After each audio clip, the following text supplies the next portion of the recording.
I've always been fascinated with the Second World War, and this has influenced my choice in video games.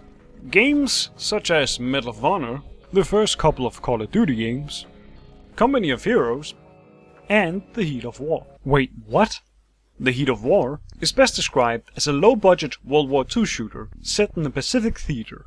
Set budget consisting of about 2 nickels and a shoelace. The game was originally published by Canadian publisher Groove Games as World War II Combat Iwo Jima in 2006. It was developed by Direct Action Games, which is a development team created by Zombie Studios. Both are American studios. Before finally being published by the Polish studio CI Games in 2007 as The Heat of War. The Heat of War was released in Europe. This copy even has the Scandinavian languages on the back, while World War II Combat Iwo Jima was allegedly only released in America.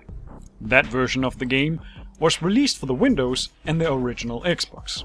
I have no idea if The Heat of War was released on anything other than the PC. There is very little information about the game, so it's difficult to figure out the exact details. Firstly, I will focus on the graphics.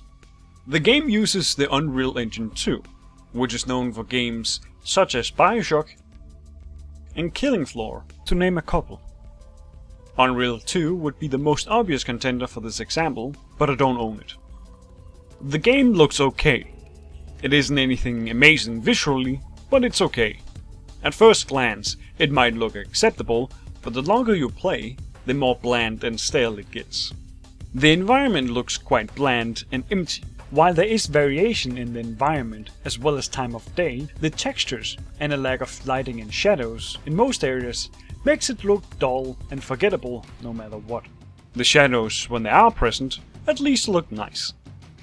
Trees and other foliages do move with the wind. The explosions both look and sound decent enough.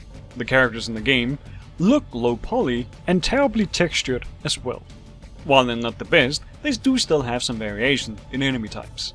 The gun models are passable as well, as they represent the weapons they're supposed to look like, although not amazingly either. Their animations are an overall mess. Your character's weapon animations is too long and exaggerated, which can lead to some frustrating moments when enemies charge you in the middle of a reload animation. Enemies will sometimes not have any animations, or those they have are very limited.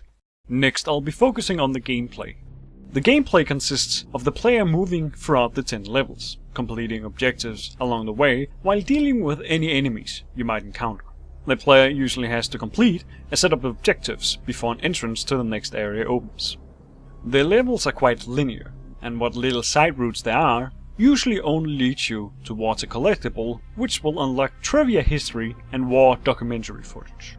The AI is brain dead, either standing in the opening or charging the player. The same thing can be said with a friendly AI. The AI does have an interesting small gimmick, where they sometimes will kick away grenades the player has thrown at them. The accuracy of the AI is a mystery. Sometimes it will take them ages to hit the player, and other times they have the aim of a master marksman. Speaking of weapons, the selection of guns is minimal and you're stuck with whatever the game gives you for the specific level. While the guns might have some punch to them, the lack of reaction from the enemies combined with the lackluster sound makes it feel more like a pea shooter than an actual gun. The worst offender in this is the flamethrower, as the enemy can still shoot you while you are burning him. The sound also bugs out while you are shooting. Some of the weapons even obscure the player's vision when you zoom.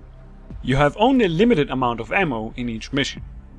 The game does not have any designated supply points, save for rockets and grenades. However, you can find ammo on corpses and in boxes. But the boxes are scarce, and you can't always rely on looting corpses, as they despawn after a short while. What's even worse, the game does not feature any health supplies. Where other games might use a health-based system, where you pick up bandages and medical supplies to restore your health. Other games might rely on regenerative health. This game does neither of those. You start with 100 health, and that's all you get. The game relies on a checkpoint system. These are far from each other, meaning that there are times when you're just grinding the same area over and over again. Whenever you reach a checkpoint, it saves the amount of health you had. This means that if you were on low health and reached a checkpoint, it will always give you that amount of health when you load it again. This makes it even more frustrating. The game also features a leaning mechanic, which isn't as useful as it sounds. While it might prove useful once or twice, the level design does not give you a lot of opportunities to use the mechanics to its full potential, thus making it a forgettable feature. Not surprisingly, there are multiple bugs throughout the game that affect various different things. Some of the missions are quite short, and whenever a mission is completed, it abruptly ends and sends you to the loading screen for the next level. The game even abruptly ends without any closure. The game for some reason also has multiplayer, but to no surprise, it has been dead for a long time. However, it does have a training mode in which you can play against bots in various modes on a selection of multiplayer maps that at times surprisingly looks better than the campaign maps. The multiplayer bots, while still being very brain-dead, seems to be more capable than their campaign equivalent. Nextly, I'll be focusing on the story. The story is presented to the player before each mission in form of narration, while footage of the real fighting is shown. I'll get back to this. The story follows the Marines battling on Saipan and eventually taking the fight to Hiroshima. While the game follows the story in the loading screens, there isn't much in regards to story in game, save for the last mission. Nextly, I'll be focusing on the sounds. The music there is in the game is quite generic and not memorable at all.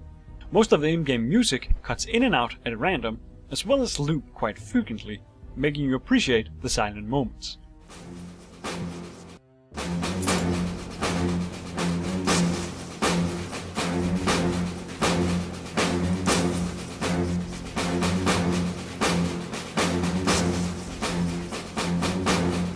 Whenever the music isn't playing, you start to notice how silent the game is, aside from a few ambient sounds.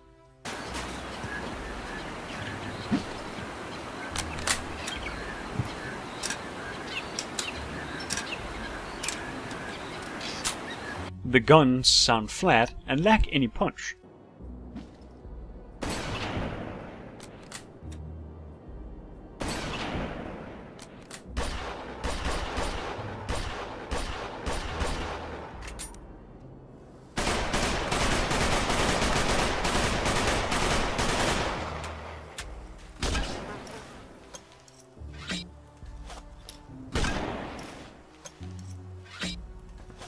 Whenever somebody other than the player is shooting, the sound is not located correctly, which causes it to sound like enemies are shooting you from different positions than they actually are.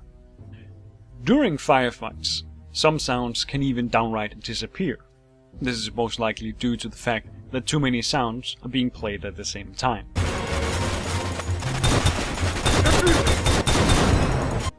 The voice acting, what little there is, sounds bad and seems as if somebody's just reading from a piece of paper. Kind of like what I'm doing right now. Whenever the game has narration, there are unnecessary long pauses between sentences that does nothing but annoy the player. After days of naval bombardment and airstrikes, our commanders thought this should be a short piece of work.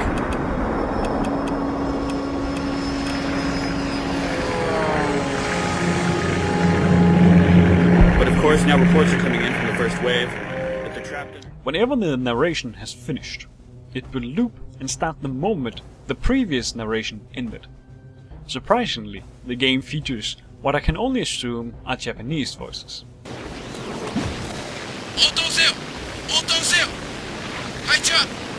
Which sounds okay, they're not the best, but they're certainly better than the American voices.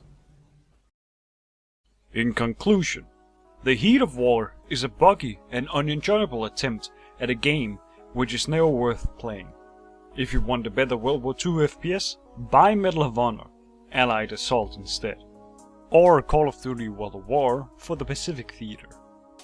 If you want to play it because of the trivia and the documentary footage, just watch a documentary instead and save yourself from the agony of playing this.